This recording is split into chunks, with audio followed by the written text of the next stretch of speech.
ইন্দোনেশিয়ার পূর্ব জাভা প্রদেশে এক ভয়াবহ ভবন ধসের ঘটনায় প্রাণ হারিয়েছেন অন্তত 50 জন, আহত হয়েছেন শতাধিক শিক্ষক ও শিক্ষার্থী।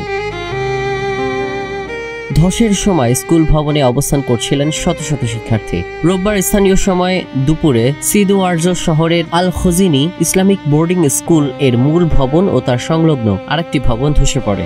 ভবন ধসের সময় সেখানে উপস্থিত ছিলেন কয়েক শতাধিক কিশোর শিক্ষার্থী। উদ্ধারকারীরা জানান, ধ্বংসস্তূপের নিচ থেকে এই পর্যন্ত 50 জনের মরদেহ উদ্ধার করা হয়েছে। আমরা এই পর্যন্ত 50 জনকে মৃত এবং 104 জনকে জীবিত অবস্থায় উদ্ধার করেছি। এখনও নিখোঁজ 18 জন। উদ্ধার কাজ অব্যাহত রয়েছে। দেশটির দুর্যোগ মোকাবিলা সংস্থা বারাসনাস ও বিএনপিবি যৌথভাবে উদ্ধার তৎপরতা চালাচ্ছে। এখন পর্যন্ত ভবনের 60% ধ্বংসাবশেষ সরানো হয়েছে।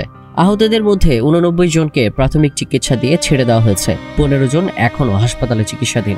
প্রত্যক্ষদর্শী শিক্ষকরা জানিয়েছেন, স্কুল ভবনের ছাদে নতুন তলা তৈরির কাজ চলছিল, কিন্তু স্কুলটির মূল কাঠামো সেই বাড়তি চাপ নিতে সক্ষম ছিল না। পর্যাপ্ত ফাউন্ডেশন ছাড়া তলা বাড়ানোর কাজ চলছিল বলেই ধসের ঘটনা ঘটেছে বলে ধারণা করা হচ্ছে। ইন্দোনেশিয়ার এই মর্মান্তিক দুর্ঘটনা ভবন নিরাপত্তা ও নির্মাণ তদারকির দুর্বলতাকেই সামনে এনে দিয়েছে। উদ্ধার কাজ এখনো চলছে। নিখোঁজদের খোঁজে কাজ করছেন শতাধিক উদ্ধারকর্মী।